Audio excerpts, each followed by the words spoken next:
one thing I've learned over the years is people want to know who they're working with. And sometimes it's best to be vulnerable with what you know and what you don't know. And it's also best to do what you say you're going to do each and every time.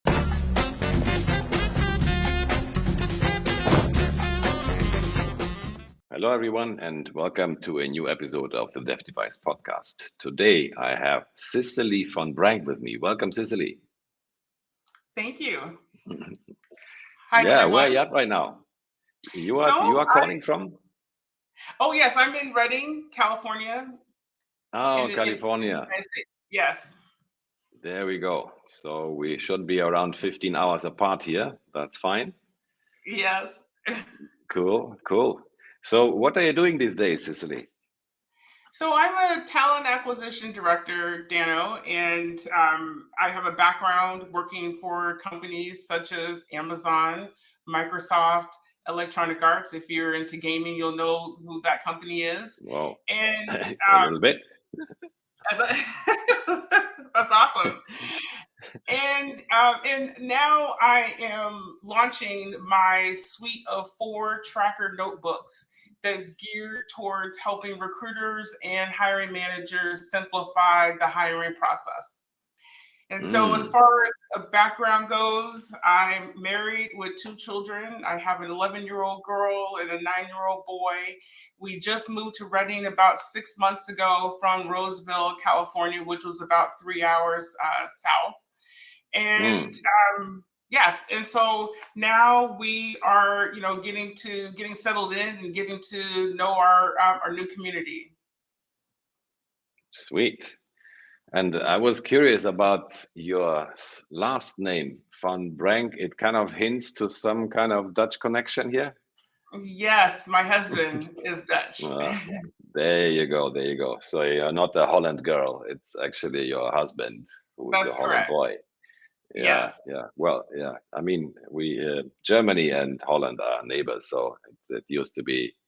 Yeah, when I was in Germany, Holland was our neighbor country, and the biggest impact they had when they started traveling with a caravan. So they are very big into with caravans. So every summer we would see like all these caravans coming through Germany, passing on to Italy and France. Yeah, so this is where I had the biggest impression of the Dutch people, like driving their RVs past our cities.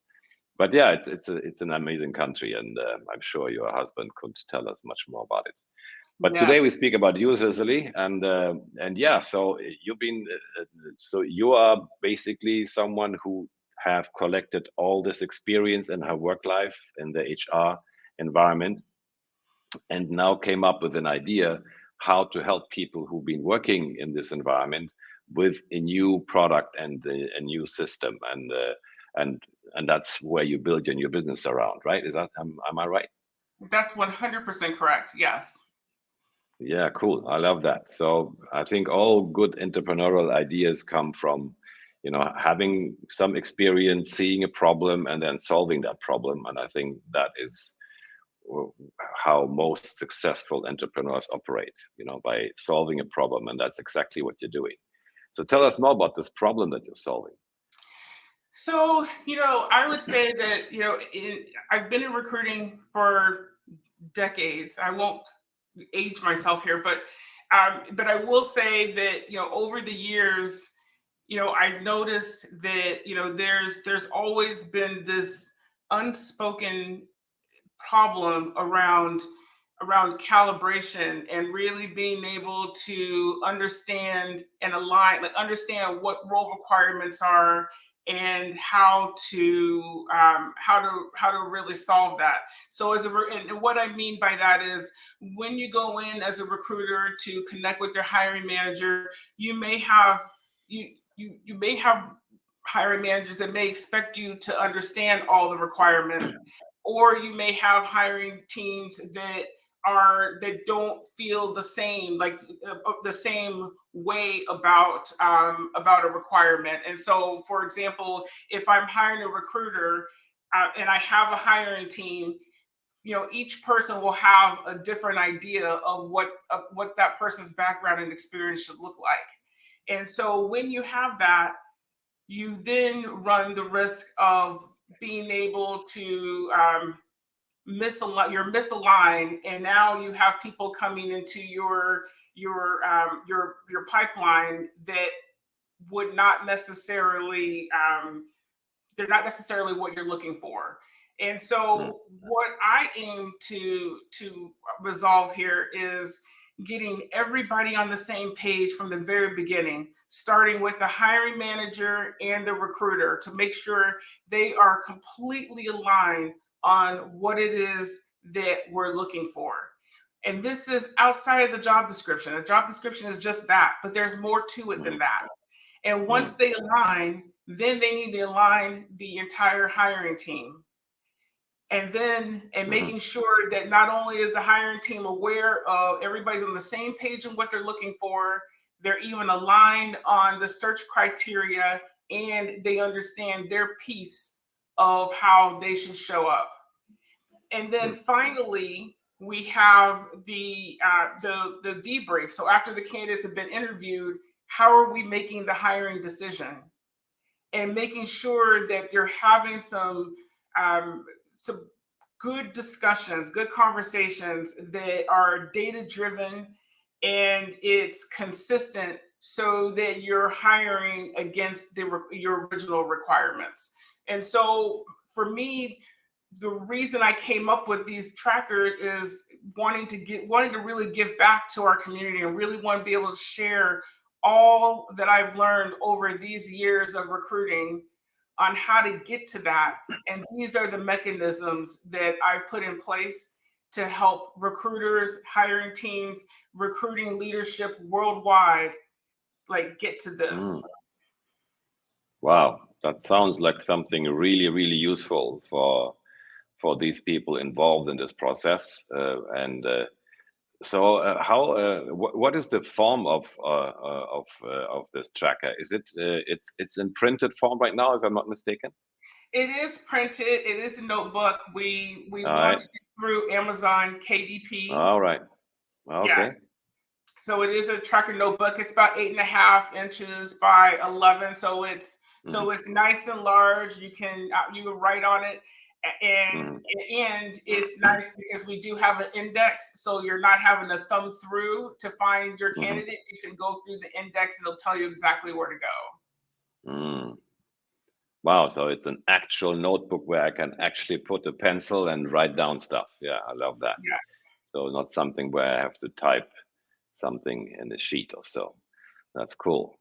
And this book is already available on Amazon, right? So we it should is. definitely add the link to to this one in our description. So whoever is interested, and I should, I mean, it sounds to me like a no-brainer for everyone in the HR industry to have one of those on the table, right? I mean, if I'm not mistaken, I'm not an HR expert, but what you're telling me is like, yeah, this is makes so much sense. Yes, So yeah, absolutely. let's make sure that people know about this. Yeah, and so this should be one of the goals of our podcast today.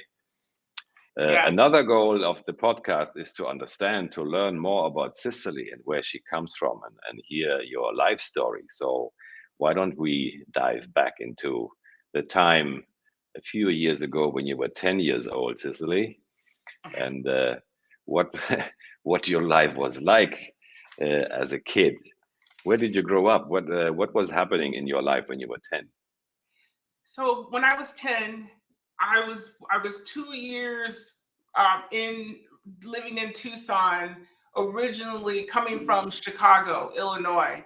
And Mm, so if you are aware of Chicago, Illinois, and then Arizona, Tucson, Arizona, it was a bit of a culture shock. It couldn't yeah. be any more different.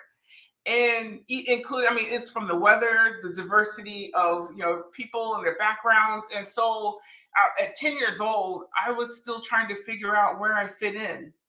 Mm, And so this curiosity, because I'm always curious, it really led me to getting to know and develop relationships with a variety of people who have mm, different interests, personalities, background.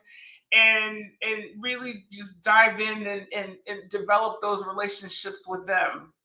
The other thing I was doing at 10 was, my grandparents who lived in Chicago had a candy store, and I was interested in doing something similar. And so my grandmother sent me money to buy bulk candy and start selling it to my friends who were my first customers. So that's what I was doing at There age. you go.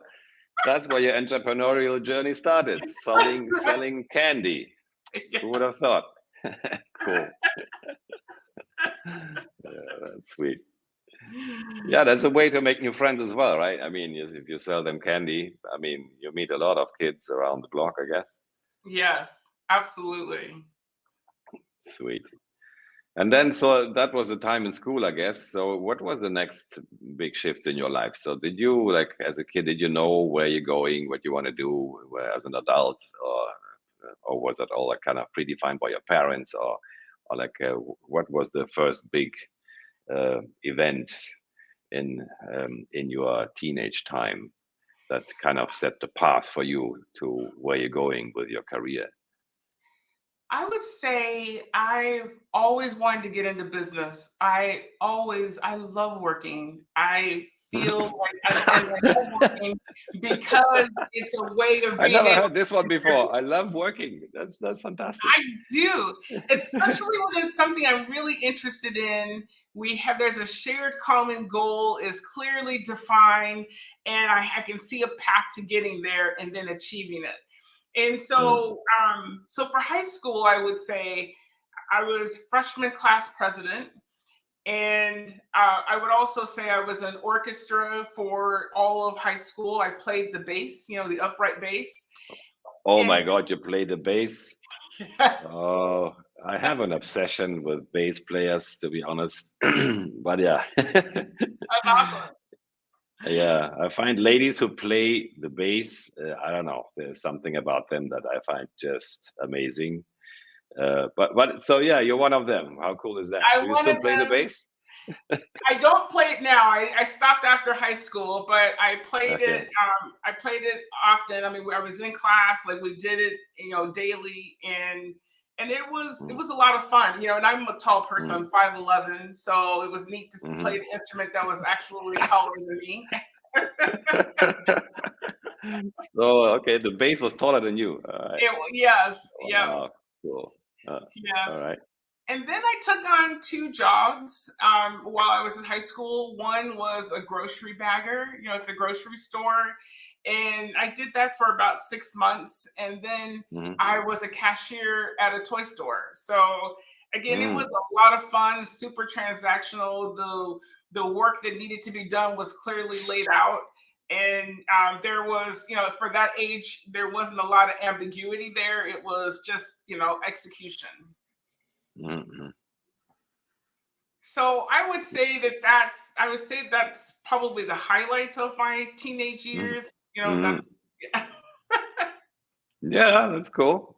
I mean, not so many girls get to play the bass and I mean, you clearly were a people person, right? I mean, you had a lot, and I think maybe that was kind of the background to your HR career because you seem to be very fond of dealing with people, working with people. So maybe that's how it kind of makes sense that you moved into HR from there. yes, I would say so. Mm. So after school, you did pick up some. Did you visit college? College? Did you like go to university, or you just like started to work right away? Um, Both. So I was in college for a few years, and from there, I mean, I was working at Parks and Recreation, uh, Mm, working with kids, and I was doing that to supplement my income. And then mm, after college is where I started working at an electronics store, working or selling cell phones.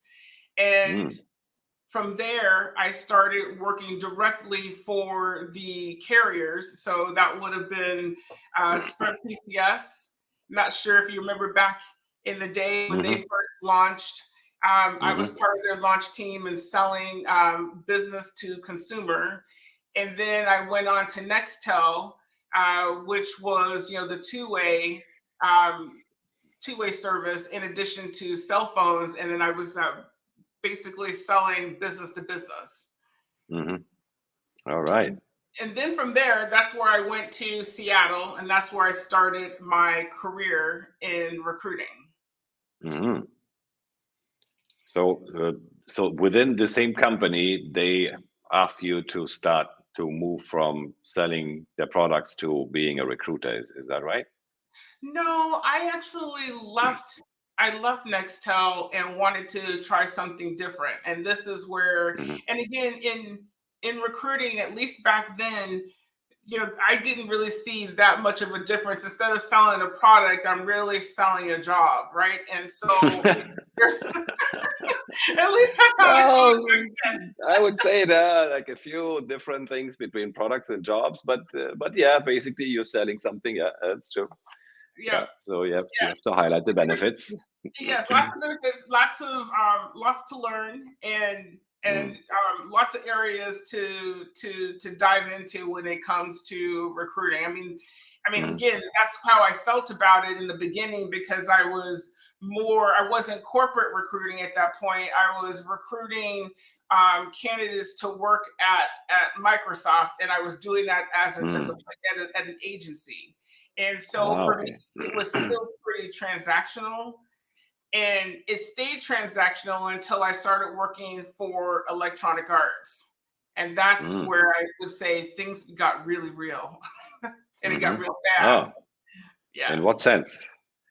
How did Well, it get now real? you're internal, right? So there's a few things Mm, to think about. You are representing a company that you work for, and you have people that you're hiring.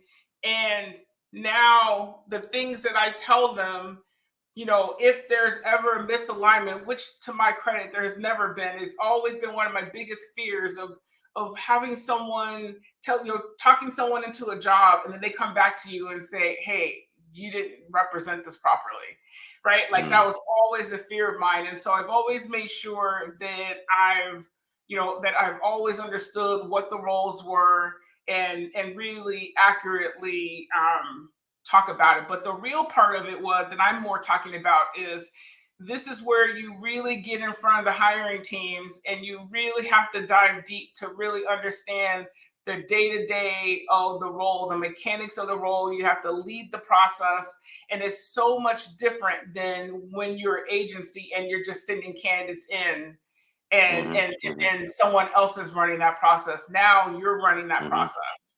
Yeah, And yeah. if you are not taking ownership of your role and really leading your hiring teams, you'll see all types of things that'll pop up that will delay the hiring of the time Mm-hmm, to fill for mm-hmm, those roles. And so mm-hmm. that's why I would say that's where it gets real. Oh, yeah. And all the skills required for this. I mean, where did you pick up all the skills? Was it all like learning by doing, or? It's learning by doing. It is learning. It's adjacent learning. So you're connecting with your coworkers. You're finding out what they've learned. You're taking tidbits from each other. So we Mm-hmm, do we do tend to share a lot. At least the good teams will mm-hmm. share a lot. They'll share with each other. All right. Yeah, that makes sense. Amazing. So you just kind of self-taught and team-taught yourself all the things that you need to know about this business, and you grew along by simply doing it and by loving what you do, I expect, right? Yes, and the other piece is I want these companies that I join to be successful and I want them to reach their goals. And Mm, if I'm a part of the problem, I want to be able to dig in there and figure it out and mm-hmm, help get things back on track. And so, for mm-hmm, example, with Electronic Arts, the problem I was trying to solve with them is, for their engineering hiring, they had a very tight focus on looking for other engineers that had a gaming background.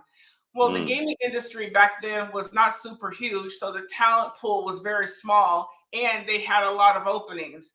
And so mm, one of the areas, so they struggled and they couldn't hire. And then, projects can go into red, right? Like there's all these things that'll happen. They'll blame recruiting. And and for me, it was, at that point in my career, I understood that yes, it's great to have folks with that background, but also hiring teams, you need to understand that there's other talent out there that can also do this job with mhm, adjacent skill sets and adjacent mhm, mhm. industries.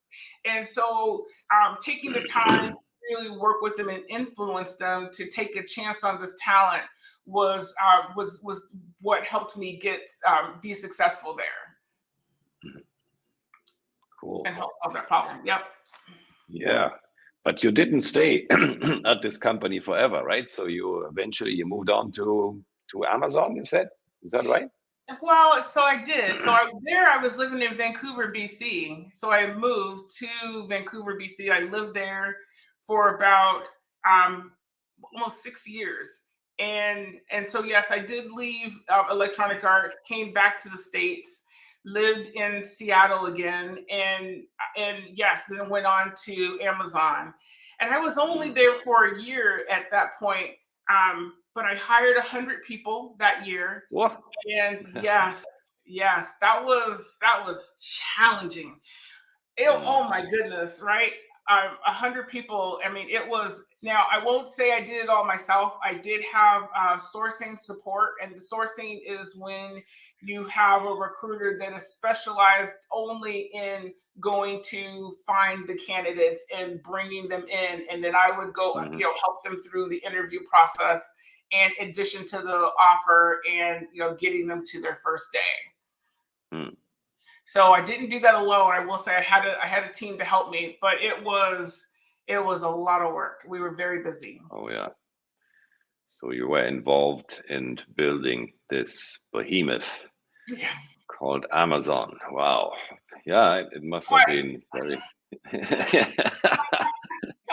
twice, yeah.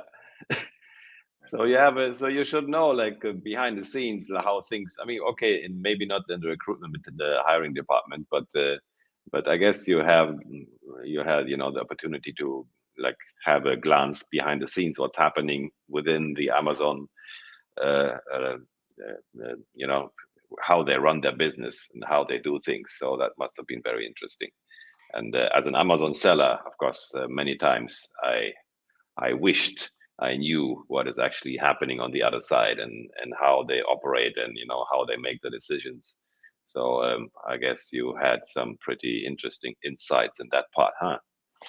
I would say so. And I would say so from the aspect of, as I got to really get close to these hiring teams, I was able to sit in on their meetings. And so I got to Mm, understand a bit more about how decisions are made, like the dynamics between the different departments. And honestly, even though, these businesses are all at Amazon, I mean, they're all under the same Amazon umbrella, like each team they're a bit different, and so how mhm, they look at things are different, how they make decisions are different, and influencing them was different. Like, I mean, there was a variety of ways to really connect with them.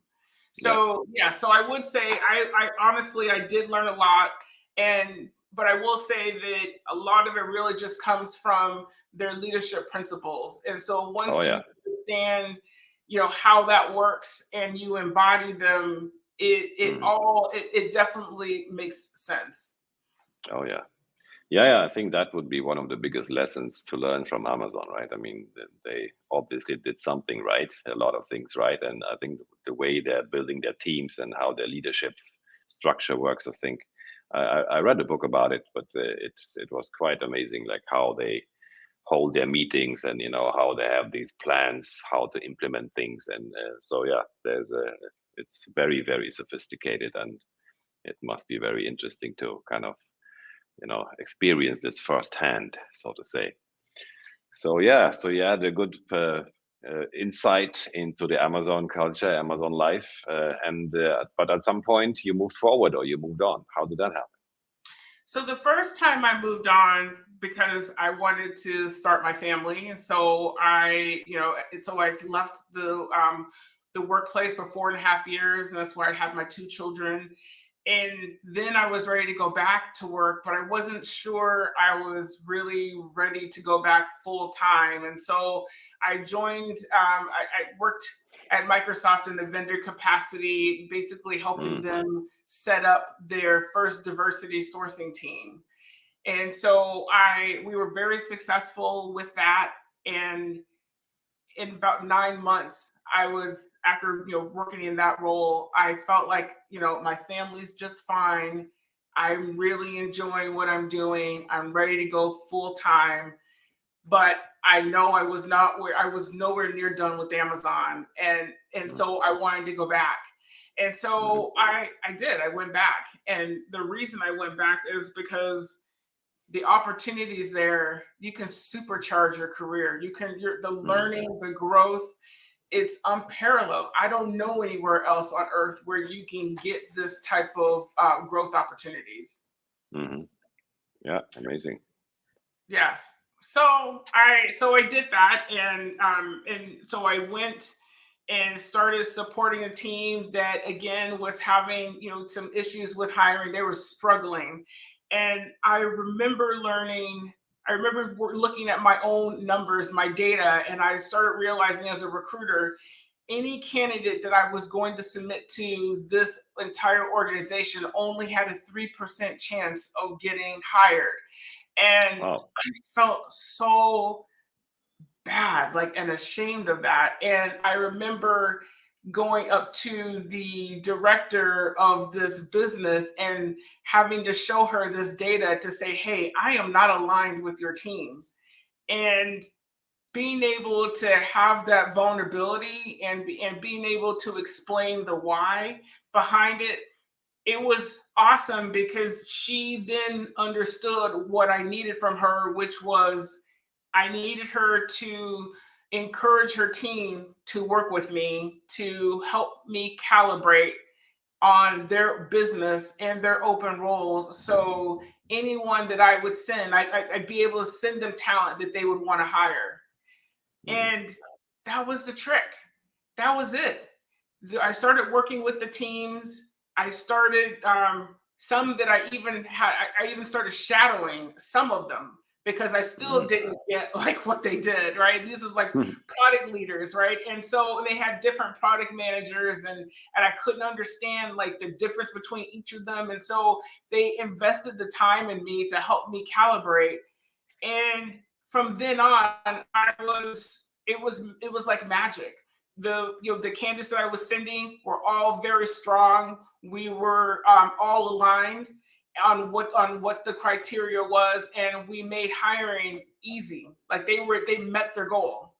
And so mhm, everything I've done since then has been more around scaling that out and helping others be vulnerable and let them know that that is not, yes, that's a problem when when your candidates that you're submitting only have a 3% chance of making it to an offer. That's a problem. But here's how you fix it. mhm, Here's where things are going wrong. And as a mhm, recruiter, you do need to have that sense of ownership and a bit of courage to go and show your hiring teams those numbers. mhm, And it mhm, will change your life because they will start to trust you. They will try to help you. They will see it as a problem that it's an overall problem. It's not just a me problem. This is a recruiting blocker. And having mhm, that data, it really helps. mhm, mhm. Oh yeah, that makes a lot of sense. So you kind of revolutionized the efficiency of this whole recruitment process by implementing like your tools, your systems, and the product that you're selling today. I guess it reflects all this experience and the tools, that would kind of uh, like move from this 3% chance to a much better number, I guess, right? Yes. Yes. And what I strive for is really 3 to 1. So the candidates that make it to an on-site, if I have three of them, I'd like one to have an Mm, offer. And yeah. that's So tight. that's That's a very tight number, right? But mm, that's my goal. I don't want to waste anybody's time. I want to make sure that I am so dialed in that I'm sending in my best. holy cow. So you 10x the the conversion rate of your recruitment team. I mean, oh, oh man, I mean that's fantastic. I mean, I think if people become aware of this incredible improvement, on e-com sites, we say like if we can improve conversion rates, by a few percent, it can change the business. But you have improved the recruitment conversion rate by 10 times. Over and Yeah, not over not and over not and over yeah, again. Over and that's over. fantastic. That And is did it really amazing. Yeah. even after Amazon. Like I've tried it at ServiceNow, done the same things, even at Blue Owl. Like it's tried and true. Mm. Oh wow, this is something really people should know, I think. And yeah, I'll let's spread the word about this revolutionary recruitment improvement process that you have in place. That is so cool. Yeah, Cicely, we are at the half hour mark, and it's time to move forward to the, how we call them, the nuggets of wisdom that you would like to share with our audience. I mean, you done so many things. You have revolutionized the recruitment process, and I'm sure if you could speak today, to a young girl like you were, or other people who want to succeed in their life, I'm sure there's something you could share with them, right? I would say so. I would say a couple things. One, I would say ownership. I'm going to go back to the Amazon leadership principles. So I would say the first one is ownership, and it is to never be afraid to take full ownership of your role. Mm, If you are, and this is for folks who feel like they're hesitant to speak up or ask a question or push back. I would say if you don't do those things when it's necessary for you to do that, you've wasted time. mm, Take full ownership of your role and ask questions and ask more questions until you are satisfied. mm. The other Yep. one I would say is, and again, another leadership principle is earns trust. And people, and I would say this, one thing I've learned over the years is people want to know who they're working with. And sometimes it's best to be vulnerable with what you know and what you don't know. And it's also best to do what you say you're going to do each and every time. Because once you lose that trust, it is so much harder to get it back. Mm. So those are the first two nuggets that come to mind. Wow.